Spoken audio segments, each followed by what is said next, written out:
Hello, everybody. Welcome to another episode of Transfigured. I'm here again with Jordan Hall.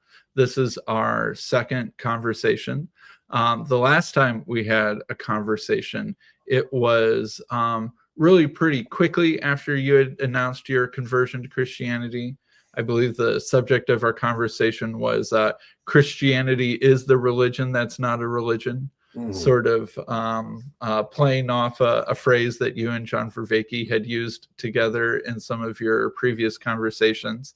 But speaking of John Vervaeke, I have to announce that the Midwestuary Conference 2025 is happening in August in Chicago. And our headline speakers are Paul Vanderklay, Jonathan Pageau, John Vervaeke, Elizabeth Oldfield, Dreher, and Kale Zelden. If you like listening to me or Jordan Hall, I am sure that you would find a lot of your favorite people here. It'll be in Elmhurst, Illinois at Elmhurst Christian Reformed Church. I'll include a link in the description. Check it out. But anyway, thank you for tolerating that marketing pitch, Jordan. How are you doing today? I'm doing pretty well. I've been sick. I've been who hasn't suffering from the austerity of the choices I made to give up for Lent.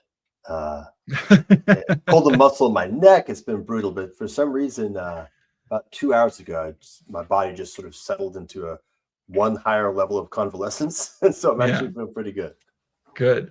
Oh man, I feel like this winter and spring, I look in the refrigerator and I forget which of my kids is on which antibiotic and have to check the label and be like, how many more doses of this one? And then like this kid, will be like, my ear's feeling fine. I'm like, aren't you currently on an antibiotic for an ear infection? It's like, no, that's my older sister. It's like, Anyway, I just feel this winter has been unusually hard on that front. I feel like it's been that way for everyone. I mean, I could go into a whole rant how I feel like there's been more viral infections this year than almost like sometimes during the peak of COVID. And yet life seems to have rolled on, but I'll just skip over that subject for now. But anyway, what I wanted to talk to Jordan about is I've heard you, let's hear, what's that podcast that you go on? Is it the Clay Rutt podcast? Jim Rutt. Jim Rutt podcast, where you have talked about the Trinity as being something that you've explored as part of your sort of intellectual explorations into Christianity.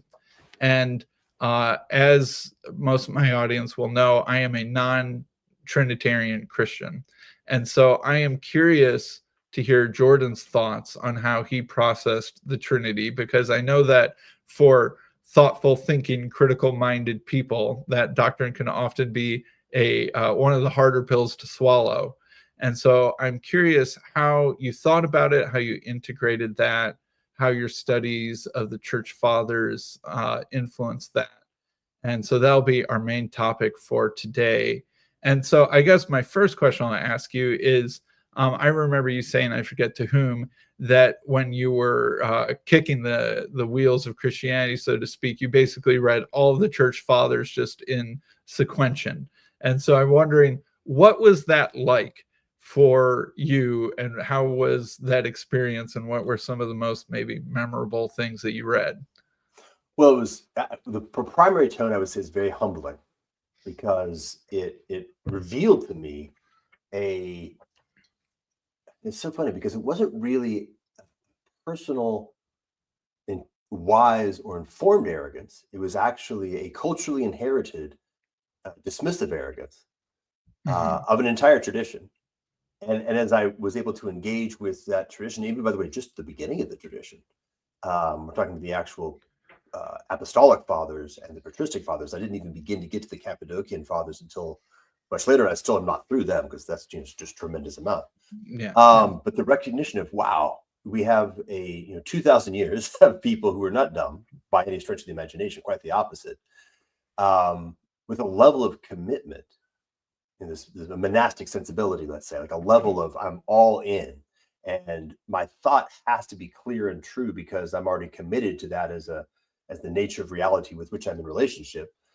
And how that was bringing everything in. Like this is a group who was connected to all the best thinking that had already happened in North Africa, in the Levant, and in Greece and Rome, and we're integrating all of that into a higher tone. So it was very humbling. Like, oh gosh, I wildly missed something here. And then the second was, well, I guess the next piece was, oddly enough, my initial engagement was in the process of both understanding the historicity of the crucifixion, and then secondarily about the meaning of the crucifixion. And so, for example, when I got to Polycarp, one of the things that I was doing is I was just looking at the coherence. Like what is this? What's actually happening in this time frame? Who's talking to who about what, and what does that tell us about the reality of that body? And so when I got to Polycarp is when I had the historicity has just moved over to the very, very likely, like almost highest confidence historical event occurred as effectively exactly as described in the Gospels, or plus or minus a small amount. At that point, like I've dialed it in further since then, but at that point, which is enough for me to say, okay, check, I can now rest on that and feel comfortable that I can describe that as true. And then the beautiful next step for me was to recognize the rich diversity of ways that people were trying to make sense of what was going on, right? It wasn't like there was a unified dogmatic theology. Rather, there was a lot of people thinking hard and living their lives in engagement with what this revelation that had occurred.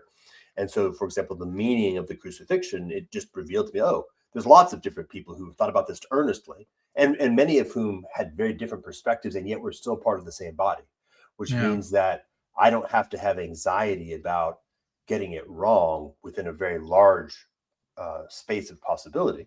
So as I begin to enter into it, I can actually notice, where does my own personal discernment seem to be orienting towards a direction that I feel is a, let's say, more true, or more specifically, like kind of a more clear, more beautiful articulation of this. Because what I discovered as I got into the part of talking about the crucifixion is it's infinitely dense. So there's not going to be a single interpretation that makes right. Closes on it. It's rather, there's many different elements, not perspectives, many different elements, and each element has a piece of the correctness of it. And so, okay, get into that richness. So is richness, I'd say, like profound richness. Yeah. I agree with that. I feel like, I grew up probably with a relatively, this is maybe a little bit unfair, but I'll say it anyway, a relatively monotone understanding of the crucifixion as, just simply a washing away of sins, a sin transaction, which I still think is a perfectly fine way to think about it. But then you encounter, all these other atonement theories, and especially now in our super polyphonic internet Christianity age, where every single tradition that you've heard of and not heard of is telling you why they're right and other ones might be wrong. But I think that when it comes to the crucifixion and the atonement, I think you're absolutely right. It's almost too deep to really describe. Right. And the atonement theory is the event that happened itself. And that the completeness of that is the actual thing. Any sort of verbal description or theological theory of it can be part of the truth. And like, did Jesus ransom us from the devil? Well, the New Testament does say that a couple times, right? Was Jesus beating his enemies? Well, that's like a weird thing to combine with ransoming. Like, so is he ransoming from his enemies, or is he beating his enemies? Is he dying, or is he defeating death? Like, there's all of these different images. Yeah. And I think that all of them are kind of true. And that it's impossible, like it's like the infinite deep box that you can keep pulling things out of. Yep. And the massaging, and this is actually a good segue. For example, I guess in 2016 or so is when I first encountered, maybe 2017, whenever the Awakening from the Meaning Crisis first came out, I can't remember anymore. Yeah. Encountered John's work and was introduced to just the basic cognitive science structure of propositional versus participatory. I'll skip the middle two for now. And had been working on shifting my mind to be more fully grounded in the participatory. and the notion of what does the word or the concept of truth mean from that point of view, right? When I engaged with the church fathers, what I noticed was the participatory nature of it. So as you say, so it's the event of the crucifixion is precisely something around which any finite set of propositions is strictly inadequate. Yeah. And so, okay, that makes that part actually kind of easy. If you get stuck on trying to define it and thinking that you're in truth by virtue of propositions, you're going to find that either you're becoming rigid, in which case you'll be fragile, or you'll be humbled by something rich and new that comes up. Yeah. But if you shift to a participatory stance, then you're saying, oh, I'm working with Christ. The crucifixion is an invitation to participation. And by the way, the easy yoke, right? He's doing almost all of it, but he's giving me a little tiny bit to do. Yeah. I think that's really right. That it's not just something that you talk about; it's something that shapes your life. We're being crucified with Christ. We're picking up our crosses and following Him. It's a call to action, and it's a guiding reminder of how to behave. Like Jordan Peterson will often describe it as, the perfect example of the voluntary embrace of suffering. And yeah, sure, that's a perfectly good propositional description too. But then once you get the perspective of voluntarily embracing your own suffering, that's a very different thing altogether. And learning to have that guide you through moments of suffering and pain, and then to look back on the crucifixion and feel like you understand it way better. Like one of the things that I told you sort of off camera before we got started is that I've been kicked out of churches a couple times in my life over the doctrine of the Trinity, me not agreeing with it, and then that sometimes not being a big deal. It can be a not big deal and well known in a church for a long time, and then boom, something can happen, and all of a sudden it's a big deal, and I'm on my way out. But I remember the first time that happened, it was in college. I was sort of removed from leadership from my Christian fellowship. So I guess I wasn't really kicked out of a church. It was one of those campus fellowships. And I remember feeling like as this was happening to me, I read the Gospels and I was like, oh, Jesus was in a religious community, Judaism, and was saying things that they didn't like. And that led to him getting crucified. I'm not saying that I got crucified, but I participated in some ways in that story in a way that helped me look at it with a perspectival intensity that helped aspects of the story leap off the page at me in a way that I hadn't noticed before. And I think that that's really kind of the participatory thing that we're talking about, is that as you try and live like Christ and follow Christ, and you look at the cross, more and more of it makes sense and leaps off the page as you actually try and incorporate that in your life. And it should be forewarned that incorporating that in your life is not always pleasant. And in fact, it's often the least pleasant parts of your life that most cause you to reappreciate it more. But it can bring a sweetness to even those really unpleasant moments. And that's sort of part of the point, I guess. Yeah, absolutely. Yeah, it's funny. How do I say it right? So I guess I'm on like six already in only a year and a half, 6 cycles of being brought down to a deeper level of let's say suffering or voluntary self-sacrifice, if we use that term. And the funniest thing is that you can have a mental model that says this is how it works. And therefore, when you're being brought low, don't worry about it too much, and it's weird that precisely that, how would you say it? Well, I guess the point is exactly precisely that degree of self that is not sacrificing itself, right? The one that cultivates I can be in charge by virtue of making a mental model that I know how this is going to work. That just makes it worse. Yes. you just get dragged harder until that part finally has to give up, and then you're there. So it's I've been really, really sitting with Gethsemane, actually. Yeah. Because I would say that the crucifixion begins in Gethsemane. Yes. Yeah. Yeah. What's been impacting you about thinking about Gethsemane? Well, maybe two different dimensions. One's in my own life where I have a self-conscious awareness that I am endeavoring to commit to surrender my will to his will. Yes. Yeah. And an awareness of the degree to which I don't actually ever do that. Yeah. Even when I'm really like earnestly endeavoring to do so, there's always some reserve held back, oftentimes sub rosa, like below my level of consciousness. But I notice there's almost just a little tiny bit held back of, well, but if he drops the ball, I'm going to grab, I'm going to take care of it. Let's say my family, for example. Yeah. Right. Yeah. And separately, weirdly enough, I guess it still hasn't come out yet, but I've had a conversation with Jordan Peterson on his podcast. And awesome. and I will look forward to that. Anyway, go ahead. By the way, interestingly enough, it was ostensibly he invited me to talk about the Trinity. and we talked about the Trinity not at all. Like Christianity didn't even come up. The word Christianity wasn't even raised, much less the Trinity. All right. Well, I'll try and rectify that a little bit. I'll try and give you more airtime to actually talk about the Trinity. You already have. You already have to be more airtime.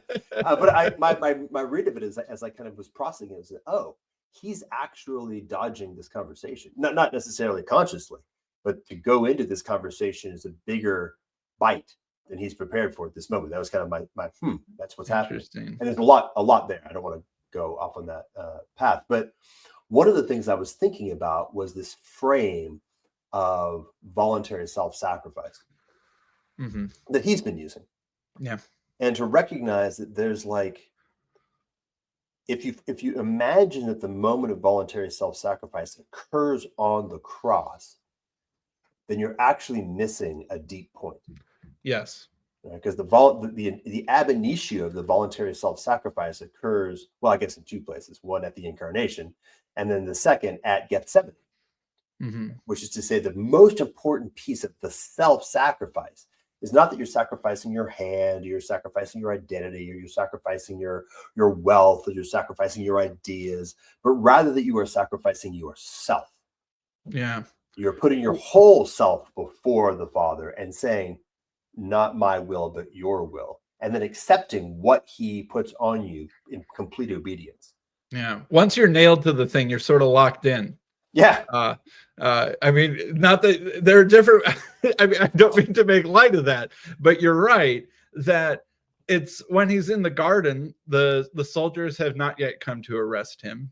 He's with his followers, who are willing to at least take up swords to defend him. He could flee, he could hide, he could run back to Galilee, he could do all sorts of different things. And it's also like, man, the details of the sweating and crying, the drops of blood, and it describes him as being in agony, thinking about this, and that he still is going through and still understands and still knows and and I think that's actually we ourselves have that same agony when let me back up and say it differently. It is entirely plausible to me, in fact, I'm sure it has in fact occurred, that there are people who have submitted themselves to actual crucifixion on an actual cross.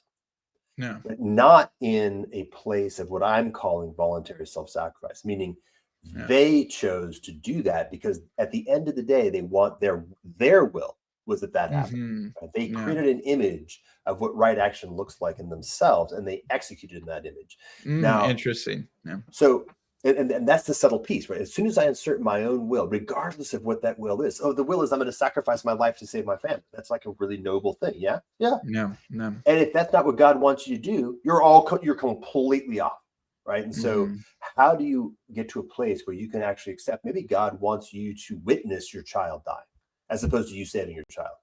Wow, that's an intense thing. I don't want to do that.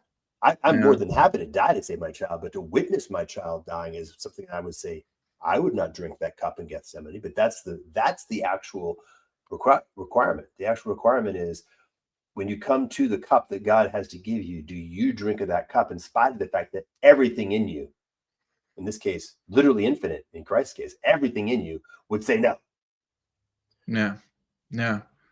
That is a profound point. So, like, speaking of apostolic fathers, Ignatius of Antioch, one of the earliest, most famous Christian martyrs, who I bet that his writings were on your reading list. Totally. You know, he has that, like, half of his letters are like, "Hey, Rome, I'm being taken your way. I'm in chains. Please do not get in the way. Please do not hinder me from this goal." And there's almost like, I have to say, something like a bizarre eagerness to experience martyrdom. He even says something like, "so that I might become human," like I believe is one of the quotes in, I believe his epistle to the Romans. And there's sometimes I read them like, that's it, you seem almost a little too. I don't mean to criticize you, Ignatius. I'm sure it was awful. Who am I in the comfort of American suburbia to criticize you? But there's something a little bit overeager about this, right? You're not crying sweat. You're not crying blood in Gethsemane. You are wanting this, but anyway.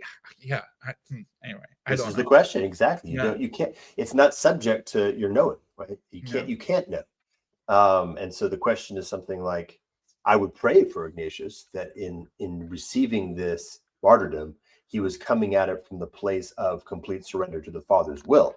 And his enthusiasm, therefore, was enthusiasm that came from real deep knowing. Like his faith was clear that this is the Father's will, in which case enthusiasm is a perfectly appropriate response to whatever happened. Right. That'd be incredible. Incredible. I can't even imagine being in a place where I could have a level of clarity around the Father's will and therefore enthusiasm about whatever was happening, including profoundly terrible things. Yeah. Well said. All right, so let's talk about the Trinity. That was promised. It's been taken away from you recently. So how, like, I am sure that, you are an extremely thoughtful, deliberative person who does their homework, and thinking about the list of doctrines that can often hang up someone like yourself about Christianity. The Trinity is often relatively high on that list. For the record, it's still high on my list as things that hang me up. And so I'm wondering how you processed that, and what sort of, I don't know, brought you to terms with it, maybe even got you excited about it, etc. So maybe as a preamble, there were two circumstances. Well, actually, back up. So yes, it was the third blocker on my list. And kind of in order, because it's a deep enough thing that if I'm not going to get through, this thing didn't even really happen, right? If I'm not going to get through the first two, then I'm not going to get to the third. But it was a blocker. Like, this doesn't make any sense to me. It seems silly, actually. That was my biggest challenge. Like, well, a core doctrine, perhaps the core doctrine, and it seems silly. Not even like, I don't even disagree with it. I can't even take the time to attend to it. Right. And yet, whether or not the crucifixion happened, that's not a silly question. The crucifixion doesn't seem silly. It's an important question. What's the historicity of all this? Is this just a myth and a fable, or is this something that is really that really happened? Yeah, that's a very different kind of question than, is God three persons in one being, and what does that even mean? Yeah.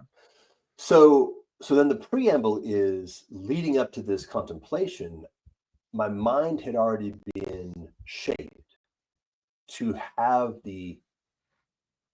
do I say it right? Like maybe certain habits of mind that could begin to be receiving this, I want to say geometry. Let's just say geometry for the moment, or this shape of notion. The first was that I actually had spent years working with Forrest Landry's Immanent Metaphysics, which is a profoundly rigorous, profoundly deep philosophical structure, and it happens to in fact be triadic. So it has the what he calls the modes, the three modes, the immanent mode, the omniscient mode, and the transcendent mode. And then, by the way, the three axioms, which I'm not going to articulate. But the key thing was actually that put me in a practice of beginning to think about reality in this way, which I still believe it's the most rich philosophical construct that I've encountered. What are the three modes again? The transcendent, the immanent, and the omniscient. okay. And the words are close, but probably not a perfect mapping to your understanding what those words mean, particularly omniscient. Like transcendent and immanent are the closest to what a Christian would think of. Omniscient in this case, so they're symmetric, because it's an actual triad. And so there's a lot, but I'll just get the simplest. The omniscient would represent something like that which is available to being observed in its totality at all. So a domain. So if I imagine a photograph, I can look at a photograph. It has a boundary to it. So everything inside, there's a point of view from which I can see the whole photograph. You could do the same thing with, say, language or math or an economy or an ecosystem. There's once it has a closed a boundary to it, an edge that defines what is inside and outside of what it is, then you can start saying, what's the perspective from which I can see all of it? But seeing all of it is less relevant than the nature of what it means to be something that is available to that kind of a view. All that which is finite. Then the transcendent is almost like not almost, is actually what we call the conjugate, or the not the inverse, but a different perspective, which is that which is perfectly outside of any such domain. Okay? So the possibility of always exiting a domain, the possibility of things entering in the domain from an outside that violate its integrity, the tendency and capacity and potency. So, for example, the notion of creation at all, the fact that pure novelty can emerge in reality, not moving things around inside a closed domain. That's of the fabric of the transcendent. And then the immanent, which is really interesting, is the immanent is both has its own content. It's the experience we're having right now in first person in this actual lived moment is the immanent. And the immanent is the place where the transcendent and the omniscient come into relationship. And relationship ends up being kind of the governing element of the immanent. And in his articulation, Forrest points out that the transcendent and the omniscient are conjugate. The immanent is more fundamental. There's three axioms. They're also orthogonal, meaning that they always co-arise. You can't ever have it be a circumstance where all three aren't always present. But that where they co-arise, the relational aspect will be the deeper aspect than the particulars of the transcendent and the omniscient. That was a lot, but we're talking about the Trinity. It's not going to be not going to be low octane. So this relational aspect is something like the unity of those three things? The relational aspect is relationality in general, and then the notion of relationality mostly between the transcendent and the omniscient in how they. So I'll give you an example. Meaning, the concept of meaning, is the relationship between values and purposes. So when you have your values and you have your purposes, so purposes would be things like your telos or your intent, the objective you're trying to accomplish in reality, like in reality. And your values are the ways that you actually orient what is the proper way of assessing or choosing. How do you orient your choices? When your values and your purposes are in relationship, that is meaning. And so if your values are all out of whack, so your purposes are effectively not governed by good choice, then that's a flavor of meaninglessness. If your values are actually quite coherent, but your purposes are wildly incoherent, then that's another flavor of meaninglessness. Those are two different tones of meaninglessness. And it's as your values and purposes are woven together that you're actually in a meaningful context. You're actually able to make effective choices. Yeah. And so how is that value and meaning thing related to this immanent transcendent? So values here would be mapping to the transcendent, purposes would be mapping to the omniscient, and meaning would be mapping to the immanent. All right. So it's an example of how that notion of the relationship between the two, meaningfulness, is more fundamental than values or purposes. So the values, you said values map to the omniscient? Transcendent. The transcendent. So my purpose, I thought purpose is the transcendent one. Nope. No. Purpose is omniscient. Purpose is omniscient. So that's like the view from everywhere, or the view from way back. How do I navigate a finite state space? How do I take my finite energy and deploy that against the finite set of possibilities in the space in the space that I'm in? That's your purposes. Or you can even say like your strategies. Yes. So that's omniscient, meaning to the degree to which you have a view of what that landscape looks like, you then have an omniscient perspective, and it is going to be what it is. You being finite do not have a truly omniscient in the capital O sense, but you're doing your best to step outside of the space and look at it from on top. Yeah. Same thing with the transcendent. Like your values are going to be your values, which will not be capital T transcendent values, probably, but those are coming from a very different location, right? They're coming from your subjective interior, and quite often coming from a place which is subtle and where you can't really truly articulate what they are, but nonetheless they're there and they're quite dispositive in terms of how your choices are going to emerge. So that's what that structure is. I don't want to go too deep in it, but the point is, you can already see that just by the difficulty of thinking in this way, I had exercised my mind in that way for years. And so I had a shape or a groove maybe for that way of thinking. Mm-hmm. And then in the previous 2 years, the religion that's not a religion was happening. And in that context, this concept of pure relationality, or the relationship is more fundamental than the relata, or precedes the relata, which is both a McGilchrist statement, a Vervaeke statement, and I'm sure precedes both of them, was something that I had noticed solves a lot of problems, and therefore was avidly endeavoring to figure out a way to integrate that properly in the way that my mind grappled with reality.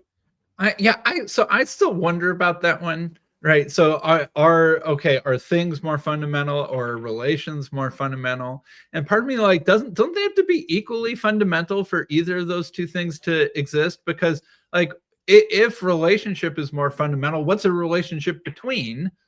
And if things are more fundamental, well, then, we can't just have random randomized things out there. Like, don't they have to be in some sense on equal footing so that you have both simultaneously? This is good. So we're going to get into some really rich territory now, but this is a great way of moving into it. What happens there is you're dealing with an onto-epistemological boundary. And I'll put it up here on kind of like the virtual whiteboard, that one of the things that happens for me, and I think in general, in the Trinity, is we actually see the onto-epistemological ethical collapse into a single point. Okay.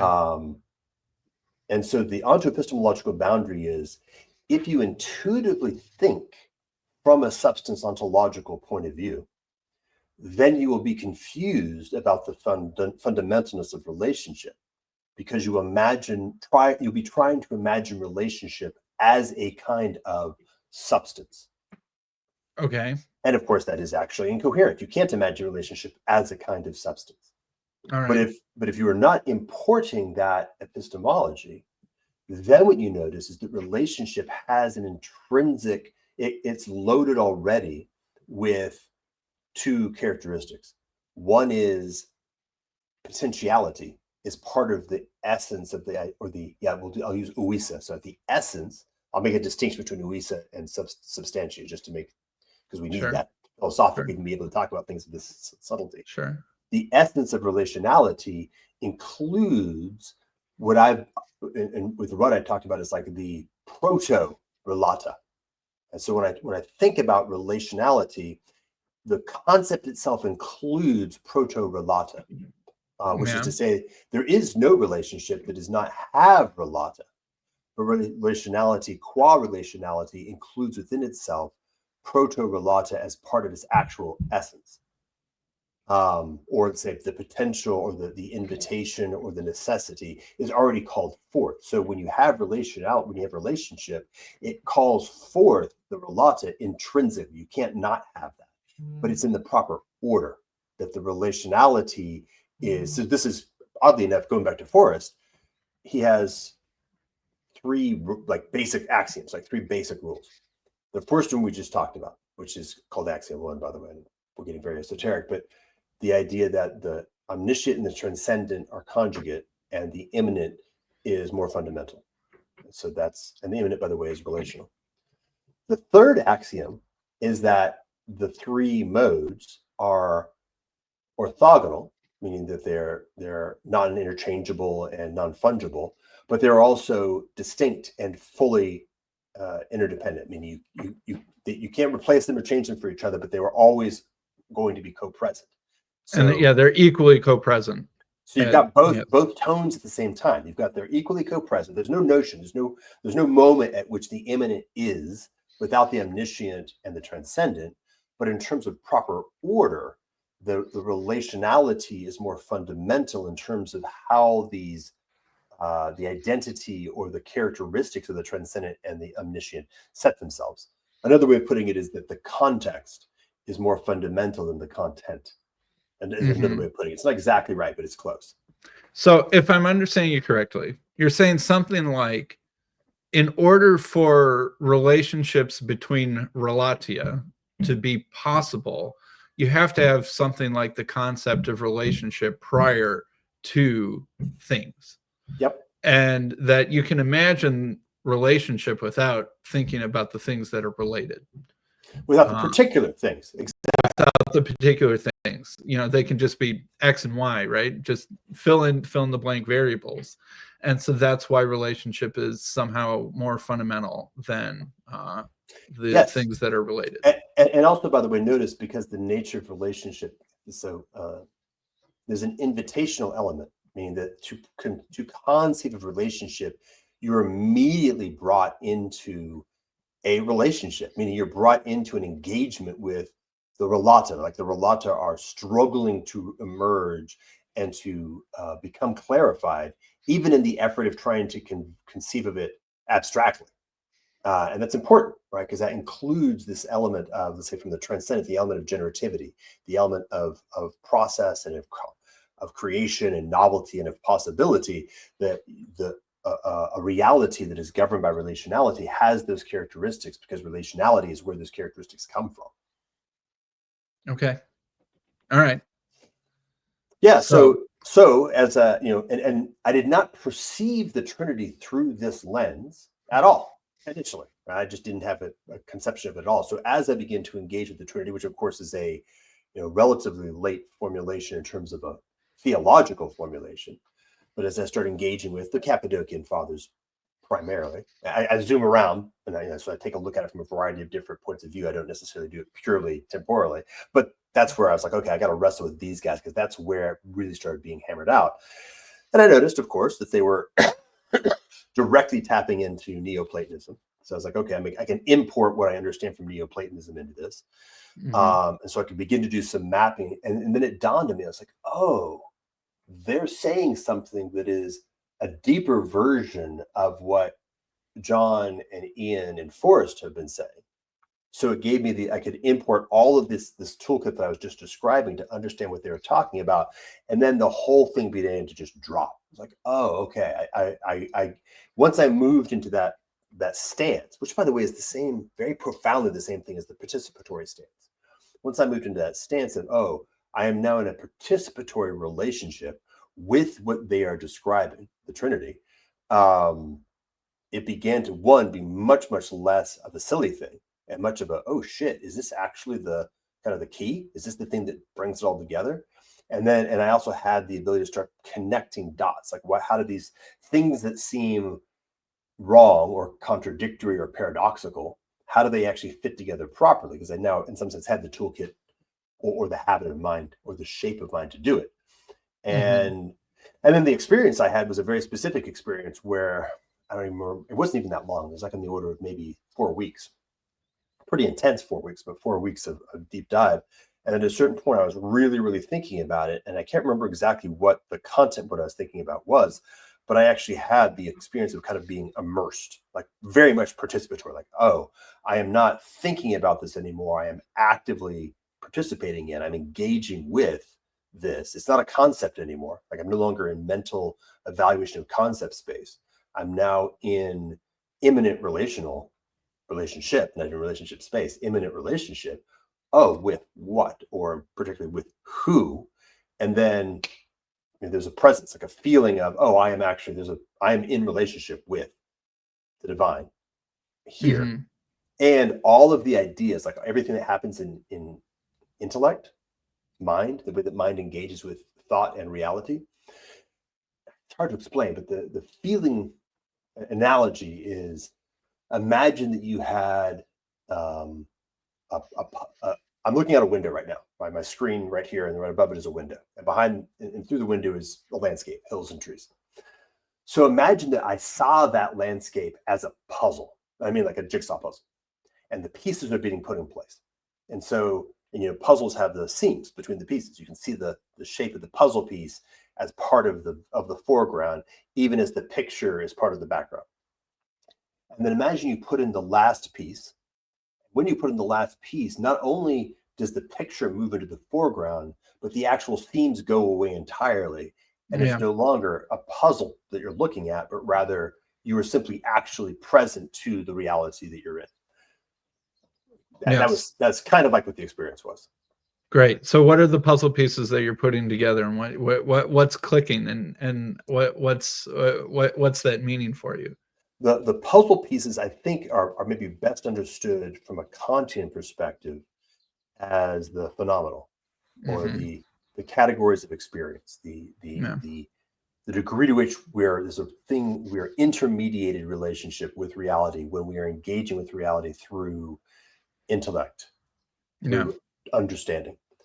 What clicks is that as you surrender, right, as you actually surrender will, then you also are going to be surrendering mind, and you enter into the mind of God experientially, which is that actually you are now in relationship with the noumenal, and the lines go away, right? That division that is intrinsic to the finite nature of the understanding and to the categorical nature of the understanding evaporates, dissolves, and there's a different quality of relationship to reality that is available.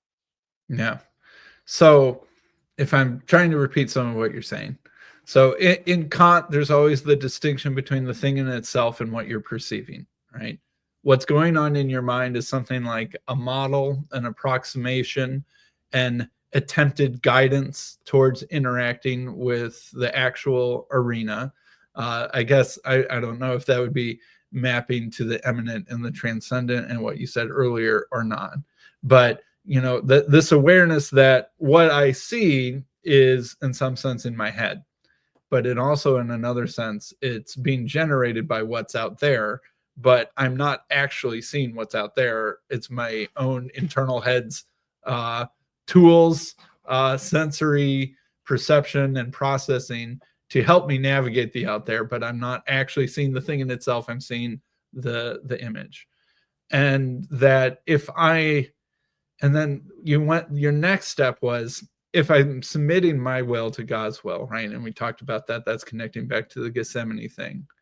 Then I'm also submitting my intellect to God's intellect. I'm somehow holding my perception with a looser hand or something like that. And instead of trying to sort of forcibly grab the transcendent with my attempted intellectual capacity, instead of seizing after it, if I humbly let go, that's actually the process that allows sort of the thing in itself to shine through my perception. Is that sort of? Yeah, that's very good. Yeah. Very well done. Okay. That's wild. Thank you. That's quite encouraging, actually. Yeah. So, and words that come up are like, this is communion. This is what communion is about. And this is what Christ was doing in the crucifixion. And I'll say that with a smile, because obviously we've already posited that we can't actually say that, but we can say that. Yeah. This is the reconciliation of creation with the Father. Right? This is what the logos, when you're really actually able to enter into communion, when you're actually able to enter into the Son's relationship with the Father, then you're able to enter into this quality of relationality. Yeah. So I've been digging really deep into David Bentley Hart's Christology recently. David Bentley Hart, he gave a lecture series, I think, I don't know, a couple months ago, something like that, at either Cambridge or Oxford, I believe Cambridge. And it should be coming out in a book soon. But if you don't want to buy the book, you can just listen to the lectures, which are free on the internet. And so multiple people are like, Sam, you got to engage with that. That's like right up your alley. And so I've been I think I've made 3 commentary videos. I think I'm sort of finishing up my my slides and my work on the last one. And David Bentley Hart's Christology, David Bentley Hart, like, whether or not you agree with him, and there's a lot that I don't agree with him about, I have to admit, I think he's one of the most talented theologians alive. And one could acknowledge, like, saying that you think someone's a good theologian is not the same as I'm not affirming all of his propositions, but I'm acknowledging his talent at being a theologian. Those are 2 different things. And he, I think, is getting something kind of similar to what you're going to. I mean, his lectures are in Christology, not the Trinity. People like Christology and the Trinity are related. Christology is technically, how is Jesus God and man? The Trinity is, the up here thing. Obviously, when you're saying, in what sense is Jesus God, that has to connect up to the Trinity in some sense, right? Those 2 things interconnect here, but you can still also focus on them relatively apart from each other. But his Christology is, he keeps mentioning, like, his phrase that he uses a lot is becoming transparent to, right? Like, Jesus becomes transparent to the true ground of reality, such that when you see him, you're seeing the thing in itself. And that, and his lectures are the Light of Tabor, which is a reference to the light of the Transfiguration, which, my channel being called Transfigured makes that all the more relevant. And so that when you're looking, it's mirrored. All right. So when you're looking right at, like, Jesus shining up here on the mountain, there is this, it's like this instance of the gap between reality and the thing in itself collapsing. Yes. And that it's like imagine that we're all kind of muddy windows or muddy mirrors. And that when you look at us, you see some amount of the thing in itself coming through, but you also see some amount of mud or fog or haze on the mirror. And if you got out some Windex and really scrubbed this mirror down, right, that the mirror then becomes transparent to what's underneath and behind it, and that the trueness of the thing shines out. That's sort of his model of Christology. And, he gets that a lot from Origen, and lots of mystical traditions that said very similar things. Yeah. But it seems to me like you're getting at something similar with, when you're talking about, when you're putting puzzle pieces together, the most relevant thing is the edges of the puzzle pieces so that you can finish the darn puzzle. But once you finish the darn puzzle, the edges of the puzzle pieces no longer matter. And it's sort of, they drift back and the image drifts forward. And that being related to your sort of feeling of, I don't know, transcendence or something like that you were having in this intense 4-week period. We still haven't dialed into how exactly, what was the revelation or the insight that you got, and how that connects to understanding the Trinity. So maybe that's where we should go next. Yeah, I mean, just to put a very fine point on it, the revelation or the insight was not propositional. It wasn't an idea; it was experiential.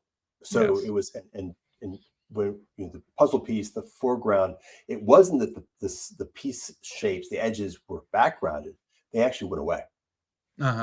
So this is exactly the glass, Windex cleaning. Suddenly, the glass is just gone, and you are actually present to reality in a way that is pre-mental, but can and if you think about, I guess his name's Tomberg. You're a Nate Heil associate or a friend, so you have permission, I think, to use it. I just call him my unknown friend. But when he talks about the esoteric tradition or the applied mysticism, he talks oftentimes he'll talk about an inversion between mind. Can't remember what's in between something mind, something will. Which is our ordinary way of thinking about things, is that we think about things, and when we understand them well, we then orient them towards our will, and our will serves our understanding. That it flips into will, like embodiment, soul, mind. And so that flip is what I'm talking about. That flip where you suddenly shift into a place where it's you're in an a relationship with the infinite. Obviously, by the very nature of that relationship, you are in complete surrender because there's nothing, the finite is 0% of the infinite. Nonetheless, relationality is possible. This is the hypostatic union, right? That's the paradox of the Christology point of view. By his grace, right? And that's where the grace is the binding. And in that place, it percolates to you by means of will, then ultimately mind. So your mind begins to be in the rear view mirror. You're noticing that your behavior, your life is transforming in a particular way, and you're making choices. You're doing things. We'll maybe link back to an earlier thread, but not from your own understanding and not from your own will, from his will. And then you're, what the heck was going on? Oh, that's what was going on, right? Does that make sense? Like it's a perfect inversion. Mm-hmm. Yes. Where instead of using your intellect to be the main medium of interacting with reality, you somehow can back front put it in the background, and you feel something more like an experiential connection with the thing itself. Yep. Yeah. And I think that faith, when we say pistis, I believe that pistis is properly that. Yes. It's the actual embodied relationship with reality, which, by the way, then has to be cultivated. Like you don't go to 100% faith instantaneously. You start with the mustard seed and work your way up. Sure. All right. So how's this the Trinity? What's this have to do with the Trinity? I mean, so it is the Trinity. And so here, what I kind of want to do is just use this idea of pure relationality, because I think to the degree to which we're speaking about it, to the degree to which you're not just doing a mystical meditation on it, which might be exactly the right way of doing it. The best way that I've gotten to so far of being able to think about it is Filler's work on pure relationality. And so this is that ontological, it's an ontological perspective where we notice where the onto-epistemological and ethical collapse into a single location. And so and his analysis very specifically calls forth the Cappadocian fathers, so I could wind them together and say, yeah, he's not a theologian, but I think his philosophy is theologically sound. So what we notice is that the doctrine of the Trinity is a doctrine of relationship, pure relationality, that is a relational ontology, and that in any relational ontology, you have a 3 is the minimum viable number, right? So it's, well, why not 2? Because the relationship begs the relata. Sorry, my fingers are here. So the relationship begs the relata. You have 3. You have the relationship, and the relationship implies, like we just described, it invites, it implies, it demands, it requires the relata. So you have the relata, which are 2, in relationship, which is 3, but the relationship is more fundamental. So now you have a proper triad. And that is so at a philosophical level, you get that, right? That is the most basic ontology. And it's the only ontology, like substance ontology breaks apart if you are able to tease it apart properly. And so you end up with but relational ontology doesn't. It actually holds together quite nicely. And then you can begin to build on top of it. Because as a kernel, that kernel then can become the basis from which the rest of onto-epistemological ethical reality can unfold from that most basic component. I should point out that for the Trinity to operate in that fashion, you notice that each of the persons, and this is where the language actually I think is quite nice. You're familiar, I assume, with the linguistic weird sleight of hand that happened in the Latin Church? Yes. Okay, so the hypostasis, the ousia, each hypostasis has as its kernel pure relationality. And so in its most fundamental sense, the Father is the relationship, the qualities of relationship between the Son and the Spirit. The Spirit is the qualities of relationship between the Father and the Son is the qualities of relationship between the Father and the Spirit. At the point where this hypostasis is connecting to ousia, you actually have pure relationality is the essence at the ousia. And then as they become instantiated into hypostasis, the distinction, which is necessary. So as soon as I move from the paradox of every relationship implies a proto-relata, as soon as I move through that paradox, every time I imagine the Father, I immediately invoke the Spirit and the Son as relata in relationship through the Father. And the same thing happens as I work my way down. I now get this complex, again, I think geometrically quite often, nonagon, right? It's three relationships, but each relationship is a triad. And 3-3, when I get a nonagon, and that is the Trinity. And I said the qualities of relationship, because now what happens is I notice that the relationship is never, how do I say it right? There's no emptiness to relationship. Relationship is qualitative in its nature. And all qualities are in the category of relationality. So in abstraction, if I think substance, I can oftentimes think, I can imagine a substance that is sort of a null, an empty set, a null, or even for that matter, quantitative. But when I think relationship, all relationship has qualities, and the qualities are what the relationship is. So the fatherness and the sonness, those are qualities of the relationality that is the Spirit. All right. So if I'm hearing you correctly, there in any relationship, there's the two relata and the one relatio. And that you can do this sort of symmetrical, I don't know, not a square dance, a triangle dance, where when you're looking at the Son and the Spirit, the relatio is the Father. When you're looking at the Son and the Father, the relatio is the Spirit. And then whichever one I left out, when you're looking at the Father and the Spirit, the relatio is the Son. Mm-hmm. But that seems to make each hypostasis also an ousia, right? Depending on which way you're framing it. If the ousia is the relationship and the hypostases are the relatio, then each person in turn is either, well, two times they're a hypostasis and one time they're an ousia. Yeah, that's right. But how I feel like in traditional Trinitarianism, that's the persons or the hypostases are only ever hypostases, and the ousia is God non-personed. Well, it is non-person, but you got to be very careful, right? Because when the ousia is non-person, you're not even speaking Greek anymore. Right. The ousia is the ousia, right? The Yes. ousia is ousia non-hypostases, but you just described exactly that. So when I am looking at the Father through the lens of the Father as pure relationality, then I am looking at the Father through the lens of Father as ousia, the essence, like the class. If I'm looking at the Son through that same lens, then I'm also looking at the Son. So when you say the Father is God, the Son is God, the Spirit is God, that's what I'm saying. The Father through the lens of pure relationality is the ousia, God. So I see. So that's how you're getting that's how you can make the statement that each of them is divine, or each of them has the ousia, is that when the other two are the relatio and they become the relation, that is the sense in which they have the ousia God. And when they are one of the relatio, that's when they're relatio or hypostasis. Yep.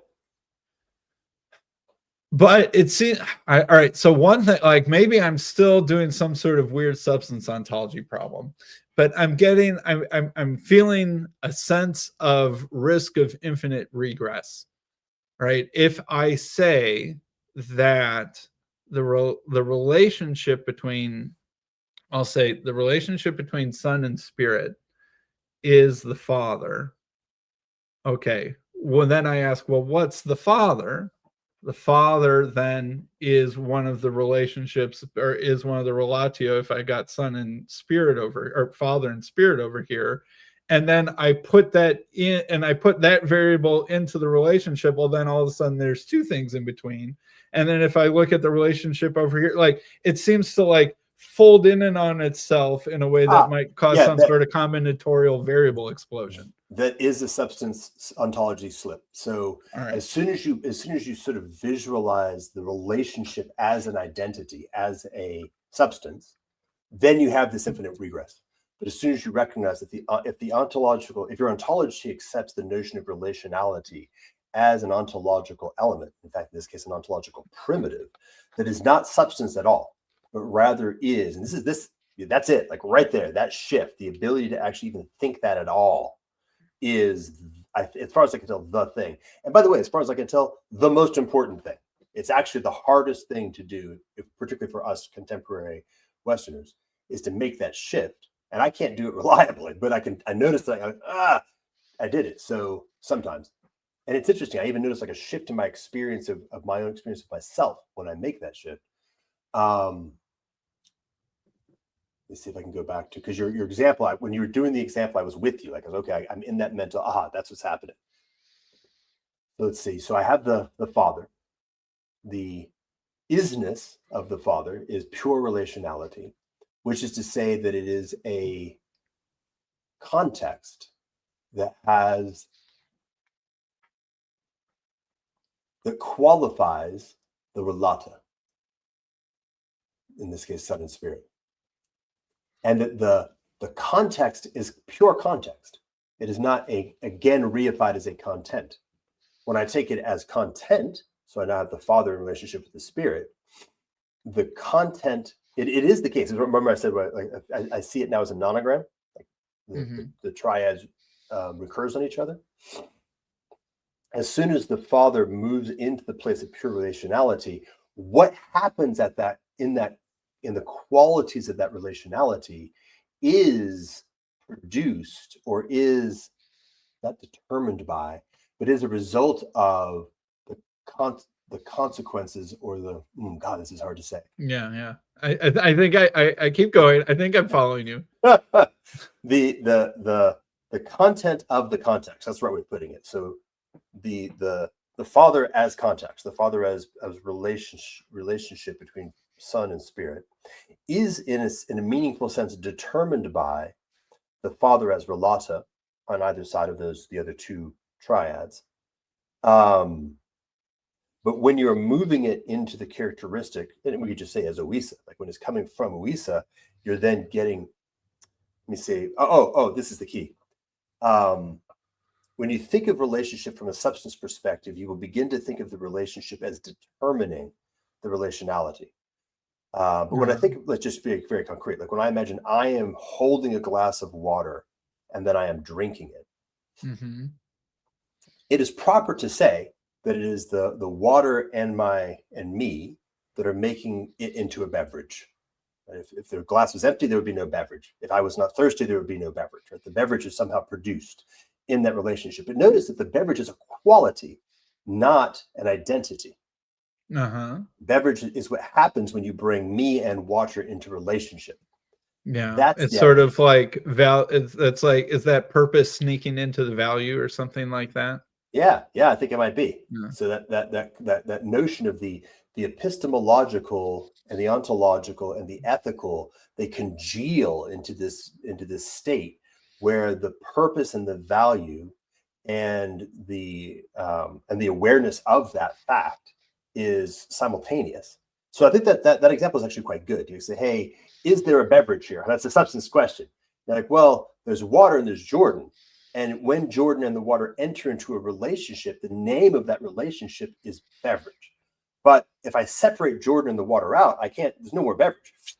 It's not there. Not there. They're there, not there. Same thing with the Father, the Son, and the Holy Spirit. If I try to separate them out, they're not there anymore. They are in their combinatorial relationship. And so when I bring the Father and the Son together, that Spirit. And by the way, the qualities that begin to happen on either side of the equation. What are the qualities of Father? What are the qualities of Son? Just like beverage. What is the quality? It's now a warm beverage. Well, it's only warm in relationship with, for example, the fact that I'm a 98.6 degree person. If I were a 2000 degree person, it's not a warm beverage. So the warmth of the beverage emerges in the fact that the relationship creates a context which allows that all of those characteristics to actually have to pop up at all. Okay, that was a helpful example. So why Father, Son, and Spirit? And is By that the way, connect? I'm going to have to like totally take a nap after this. This is super intense. Thank you for the opportunity. This is fun, but hard. This is one of my favorite things to do. I'm shocked that I am the one having this conversation. That this cannot I cannot be the person who's actually proper for this conversation. It's absurd. In many ways, you are the person that's proper for this conversation, because it can be really hard for a non-Trinitarian Christian to talk with Trinitarian Christians without the heat in the room getting turned up. Oh, neato. Yeah. And because you're sort of new and don't carry a lot of the baggage of all of those conflicts that have happened, starting around the time of the Cappadocians and ever since, we can have this conversation without it feeling as threatening. Yeah, honestly, in Awesome. all That's honesty, really interesting. finding good conversation partners on this topic is very difficult. I will say, as much as I love Paul Vanderklay, even him and I struggle to have this conversation well, because the practical consequences, especially for him, make it hot. Right? If he says the wrong thing and he's an ordained clergy member of a certain denomination, right? And I'm not even criticizing his denomination. It could be any denomination. I get it, yeah. Whereas on the other hand, I'm definitely saying the wrong thing constantly. Right. Oh, well, I guess I'll be hung out to dry. I assume at any point I will be burned at the stake, and I just hope they do it with enough fire that it's quick. Right. And so that is, in a certain sense, why you are good for this conversation. Nice. Thank you. That clarified a bunch. All right. Okay. Father, Son, and Holy Spirit, do they map to what you were saying about transcendent, eminent, and omniscient? Or what the other one was, purpose, value, and I'm forgetting the third member of that triad. Meaning. Are those two things just other examples of possible triads, or do they somehow connect with the identity of Father, Son, Holy Spirit? So far, I think the answer is no, in the sense that there's not a 1-to-1 mapping, but rather there is a 3-to-3 mapping, meaning when I take the Father as the immanent, when I take the Father as relationality, then I notice characteristics of the Father that are immanent in nature. And I could do, but I do the same thing with all three. So all three occupy all three locations, depending on where they are in the immanent, which is really interesting to think about. I know that probably does get me burned at the stake, because I know that for the most part, Trinitarian and or Christological theology is going to say, no, the Son is immanent, the Father's transcendent. What the fuck are you talking about? Mm-hmm. And I'm saying, well, and the point is that, of course, the problem there is that I'm not using the received understanding of immanent and transcendent. Although, if I were to map it, I would say Father's omniscient, Son's transcendent, and the Spirit's immanent.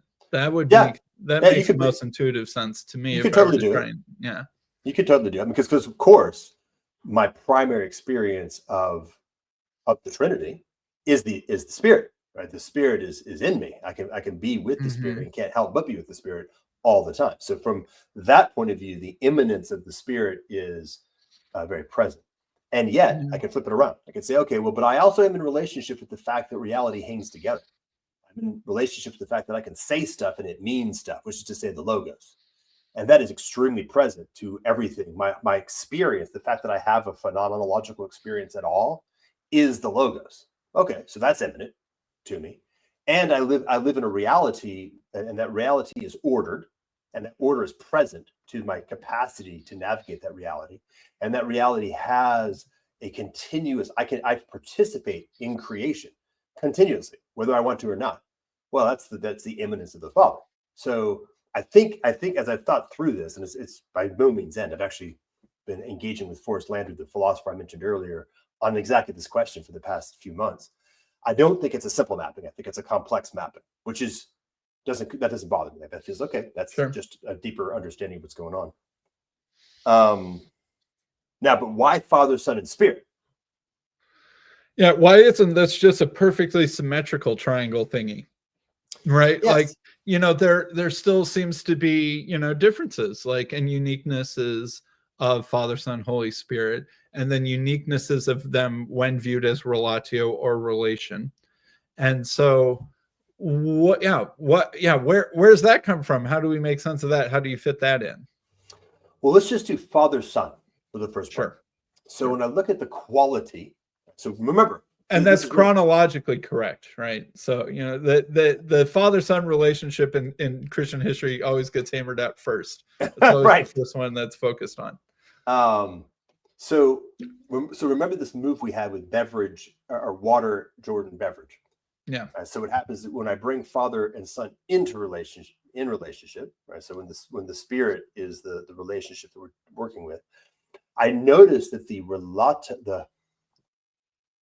relationality of, let's say, father as ousia, relationality of son as ousia, right? The part where they are not hypostases and therefore not distinguished, the relationship that brings them together, what these particular qualities emerge.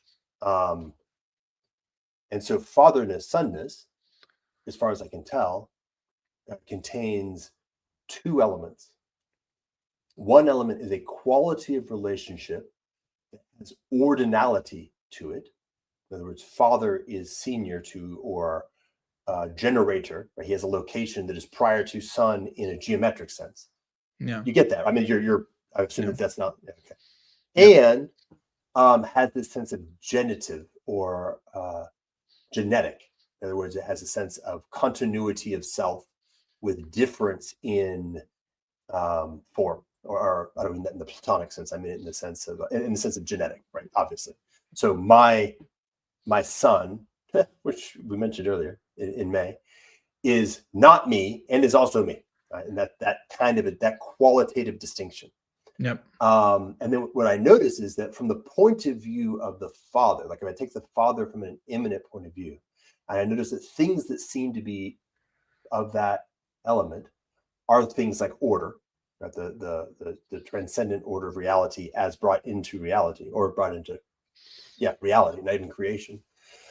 Then what I notice is that, oh, okay, this makes sense. Like if I look at the two persons, or the two hypostases, and then I bring the first and the second as the hypostases that are in the position of relata, then what emerges is ordinality, and what emerges is genetic or source, genealogy, and sourced. Yeah, unbegotten, begotten. Yeah, all that stuff just pops out. Now, so I get some sense of confidence or encouragement about the fact that these are very, very primitive concepts, and I mean that in the sense of primary. Right. If you go down a conceptual stack and just kind of like look for something where, if I think, I use this with Jim Rutt, like if I think velocity, I notice that position and time and change are more primitive. Like I can't think velocity at all without those, but I don't need velocity to think those. Okay, cool. They're more primitive. So as I noticed these notions of ideas like ordinality comes out of reflecting on the relationship of father-son. Yeah. Right. Because the father begets the son. That's a unidirectional statement. It has, yes. So even the idea of directionality is sort of emerging from that reflection.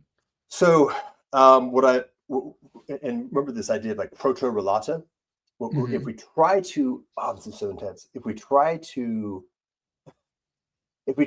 think about the Trinity in chronos, sure, then we're kind of screwed. But that gets you burned at the stake. But yes, yeah, for sure. Yes. Well, that's what we're doing, right? We're actually trying to use our finite minds in time to think about the Trinity. So when we do that, the thing that is, I think, helpful is to use this idea of a proto, the space. What did the Orthodox call it? The energies of God and the essence of God. Is that right? Is that their distinction? Yeah. So there's this proto form that is in eternity. So the begottenness is in eternity, but what it does is that enables the presence in creation of that vector, right? Of movement, of change, of qualitative change, of the quality of change. So, but it's more foundational than creation because it's revealed, noticed, reflected upon when thinking about the Trinity. Yeah, that's right. It's more foundational, and so more foundational. Yeah. Where I have gotten to thus far, as I have now, because we're basically at this point roughly caught up. Like we can have this conversation, there'll be a bunch of stuff to it, but I don't suspect that I will ever even vaguely come close to fully unlocking all of the particulars of why is the Father this? But what I've noticed is that as I grab a particular piece of the Trinity and I reflect on it, this methodology reveals a sense where, oh, yeah, that makes sense now. If it didn't make sense before, it makes sense now, and it enriches it. But it looks like the fecundity of the concept is evidence. There's pudding keeps coming out of the oven, so there's some proof in the puddings. Yeah. So this space, if there's a space that sits between the energies of God and the essence of God, which is I think where the hypostases are, and where we sit with that, we then begin to see this is the unfolding, like this is the geometry of creation, or the geometry of eternity, that from which all the necessary elements, the necessary and sufficient elements for the totality of creation unfold. So my suspicion is that if you use this approach and you meditate on or pray on the Trinity, you will find that you can actually see in there. And by the way, in order, they're not necessarily, it has an orderness to it by its very nature. All the characteristics of creation. This, by the way, is why this is what leads me to also be a non-filioque guy. Yeah. All right. Why so? I think I know where you're going, but I don't want to steal it from you. Well, you've got two, right? You've got two. So the first is the simplicity of the if I think of the Spirit as being the relationship more fundamentally, then there has to be this symmetry around the nonogram. And so as soon as I say, well, the Spirit proceeds from the Father and the Son, then I've really broken that, radically broken that symmetry. Then you've got two relations and one relatio or something like that. Yeah, that's a mess. That doesn't make any sense at all. Right. Is that sort of what you're getting at? I feel absolutely. Like. Yeah, at the most fundamental level, that's it. Like that's definitely there. And then what happens is that you're not able to then notice the qualities of the Spirit, which then means that your ability to be in relationship with the Spirit is now going to be denatured. And that's a really bad, and then results follow. Like things will occur as a result of that. Gotcha. So, all right, Father Son gives us the understanding of ordinality, perhaps other things, but at least that. So if we're looking at, say, Son and Spirit, where suddenly the Father is now the relation, help me understand what that looks like, because that's relevant to the filioque question that you were just bringing up. Like, what's going on there? I feel like that'll help me see more of what you're trying to say. Nice. And then we can do Father Spirit, which is beautiful, because then you'll move immediately into Christology. You'll actually see like this. What's it look like? It looks a little bit like a pulsar burst, like this blast that comes out of that is actually, and now we are in the beginning. As soon as you land on that, in the beginning. Because one question that always needs to be answered is that why is it the Son in particular that becomes incarnate? And lots of Trinity theories struggle for that. Yeah. Well, I can give you the answer. The answer is when you bring the Father and the Spirit in relationship, the relationship between Father and Spirit is incarnate, is logos, is they call it the transcendent architecture of order, ordinality, and pure potentiality. When brought into relationship, just like when Jordan drinks water, it becomes beverage. When Spirit and Father come into relationship, the name of that relationship is the logos. The name, that's intense. The name of that relationship, the name of God, is the logos. The name of God is the expression of, which is energy, right? The expression of ordinality or design or characteristic or possibility through potentiality into actuality, and therefore, by the way, all the way up to and including Gethsemane. Did that make sense? Like Gethsemane is the moment at which Christ is fully incarnated, or perhaps the actual moment of death of the crucifixion is when he's fully incarnated, but that is implicit in merely bringing the Spirit and the Father into relationship. I'm still trying to get there. I agree with what you just said about sort of one thing that I can often feel a little bit impatient with kind of traditional Christology is it's like Jesus was fully God the whole time. Well, it's like, okay, so then why is he changing? Why is he growing in wisdom and stature among men? Why does it seem like there's some, sort of great moral struggle that he's constantly having to win, and that he's both revealing who he is and being shaped by his decisions, right? There's the sense of, I don't know, progress, growth, maturation, accomplishment in Jesus that seems like an important part of the story, where if you just say human nature, divine nature, fully unified, it's like, it's hard for me to see how there's room for that growth aspect when you're getting inside there. And that, the book of Hebrews says multiple times that Jesus is made perfect. And the word there, made perfect, is from the root of telos. It's like he was telosified, if I can make a brute anglicization of that Greek word. He was telosified. He both meets his end and becomes the perfect thing that is able to meet the end in the suffering. But it's like, I can't help but feel like he's kind of getting more divine the whole time. Or that like, the Windex is being rubbed off more and more and more and more and more and more, and then it's like kapow, and I sometimes struggle to make sense of that in the standard framework. I don't know. I'm taking us a little bit of that's a little bit of a tangent, but what came to my mind is say, okay, first something like the second person of the Trinity, or the Logos, is telos. Okay. And so we're dealing with is the unfolding of the telos of telos. And that, of course, produces a very interesting process, because from one point of view, telos is identity. Telos is a being that is complete. But the telos of telos contains the whole notion of creation. Yes. The fact that creation happens at all is also implicit in the notion of telos. Yes. And so the Logos is the telos of telos. So the Logos contains within itself the generative paradox of the fact that there is a simultaneity of fullness of being or completion and incomplete process on moving towards an end. Mm-hmm. So that's the way that I think about that. And so and to give you examples, I think about the presence of the second person of the Trinity at Genesis 1.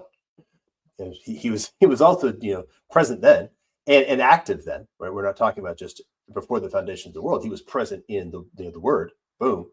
And so there's an unfolding of the creation, which is an unfolding of the Logos, the unfolding of the second person in the whole story, which involves then the particular super theophany of Christ, which has a recursive phenotypic. Christ obviously grows older as a man. He's he's conceived egg and then goes all the way to being a grown up. And there's something about that is like multiple different fractal reflections of this notion of telos and the telos of telos. Mm-hmm. Yeah. All right. So that's me. Like one of my bones of contention with standard Trinitarian Christology stuff is that, like, in some sense, I don't think that Jesus as the Son existed till Mary, but I'm fine saying that Logos is eternal. And like, well, obviously that would be eternal, but there is something more primordial about, like, the Son is a temporal being, but Logos is both atemporal and immanent within, and that there's this increasing union that happens between Jesus Christ and the Logos. Like I said, the Windex is getting, every time Jesus does the right thing, he resists Satan in the desert, he's healing people, he's teaching, he's deciding to go to Jerusalem, which is another sort of another pre-echo of Gethsemane, right? Even him deciding to go to Jerusalem when his disciples are saying, hey, let's stay away from that, hot mess. What happened the last time you were there? He's like, no, I need to go, right? Like he's, this, the gap between the Logos and Jesus Christ as human being is shrinking. And it's, the Logos is becoming flesh, not just like it, snap became flesh inside the Virgin Mary. Yeah. Like, there was no logos that was flesh, and then boom, divine conception, we've got a full complete logos inside Mary. It's like there is this process of, so the logos isn't changing, right? But Jesus is maturing to the point where he becomes fully transparent to the logos, that there is now no distinction. Like when I'm seeing Jesus, I'm seeing the logos unobstructed, no glass darkly business. And that is something that happens at the sort of crucifixion, resurrection kind of together, or something like that. Yeah, that seems right. I don't have any problem with that. So, but maybe the only place that I would modify is to say that just make a distinction between sonness, in the sense that we were talking about a long time ago, right? This notion of the onto epistemological primitive that has certain characteristics of ordination, directionality, and quality of relationship is before the foundation of the world, right? Sonness is a pre-temporal characteristic in the geometry of the mind of God. Yes. And in the realization, in the relationship between Spirit and Son, that is the Father, right? This generative creation, the actual expression of the eternal into the temporal. There's the natural fullness of that eternal geometry, and its order unfolds in exactly the way you described, and so that it reaches its point of terminus, probably, as you say, in the resurrection. But there's a point where this is my son in whom I am well pleased. But then there's like the actual Gethsemane moment, and there's the actual, and each one is part of the geometry of the unfolding, but each one actually has to unfold in the context of the logos, or in the context of the relationship between the Son and the Spirit. All those events were in some sense in foreknowledge, or I don't know, because it is the unfolding of the logos. It was in some sense always in the logos and always true, right? Perhaps in abstraction, in foreknowledge, I'll even use in predestination. I know that's a loaded word, but I'll still throw that one out there. But it wasn't yet in actuality. Yes, that's right. Yes. And we can use like a simpler language. You could say impossibility, potentiality, and actuality. Yes. So it was in possibility, and it was also in potentiality, meaning there was a particular constraint space in how that possibility would be realized. And you bring those two into relationship, you then get the actuality of it. Right. And what you're saying about the telos of all teloses is, so I remember one time I was talking with, I believe, John Vervaeke and Paul Vanderklay, and we were talking about evolution. And I said that, like John said, evolution does not have a purpose, right? It does not have some sort of guiding light. Every different individual thing might have purposes, but the process of evolution doesn't have a purpose. I said something like, I think that's not quite right. I think that the purpose of evolution is purpose itself. Right. That it is the thing which brings purposes. Polar bears have purpose. Humans have purpose. Yes, plants, that's really nice. I think that may be right. Right. And so the purpose of evolution is to impurpose, if that's a word, creation, even though it itself does not have, and just to use our language, if we notice, we can say that the purpose of evolution is purpose. It lacks values, and therefore it lacks meaning. Okay, but if I integrate evolution with values, then it is now in that relationship comes together. I'm now actually in a really interesting, meaningful context. So I'm bringing yes, well said. And that Jesus is somehow like that in microcosm or something like that. That in him all things hold together and all things consist. That it is, like, man, this is something that like I find hard to think about and hard to talk about. But like, okay, so humans might, like other animals are smart and all, but humans have some sort of unique logos-y gift about us. And logos is part of it, means to be able to think about other things. And so there is the logos that has all of the other logi, or, in it, right? The same way then that a perfect human has their logos that somehow thinks about everything else, right?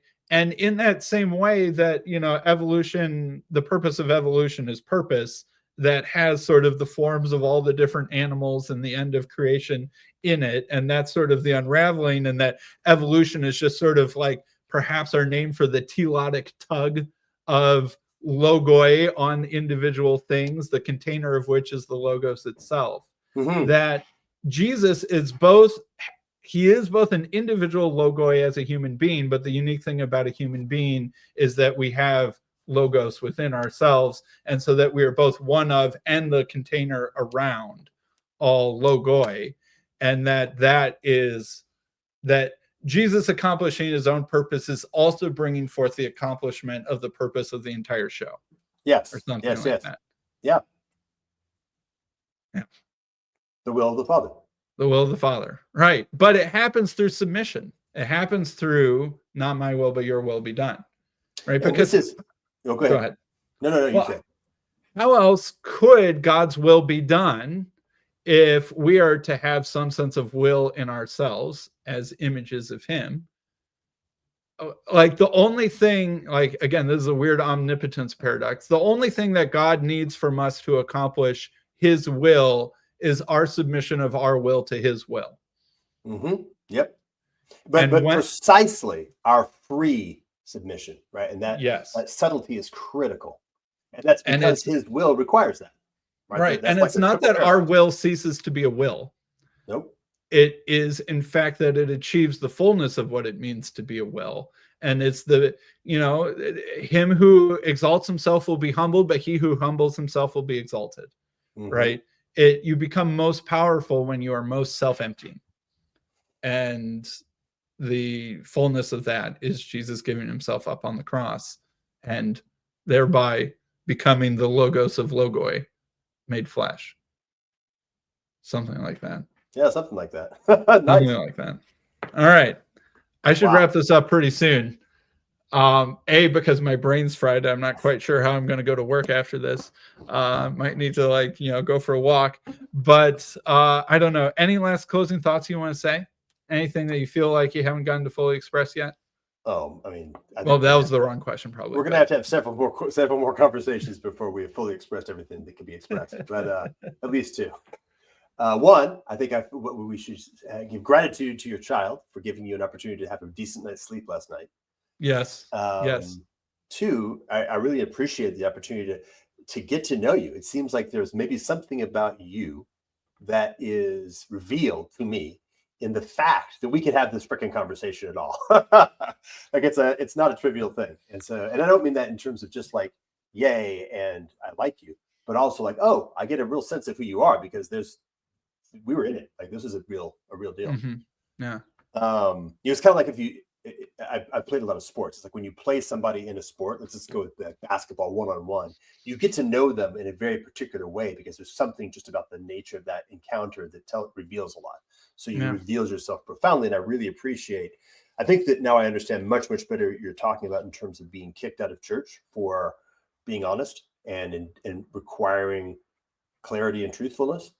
That I think your intuitions or your way of thinking about it, I feel more connected with that is actually correct. Well, thanks.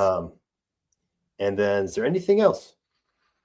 Well, this, by the way, it increased the probability of me going to mid-estuary by a non-trivial %. Great. Excellent. I hope we would love to see you there.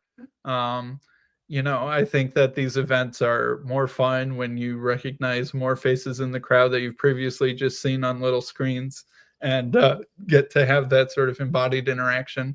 And if you skip the plenary sessions, I won't hold that against you. And if you're just hanging out with people in the lobby, as I've heard that you like to do, that would be fine by me. Yeah, that's right. You've already, the rumors are accurate. Hi, brother. All right. Thanks, Jordan. Bye-bye.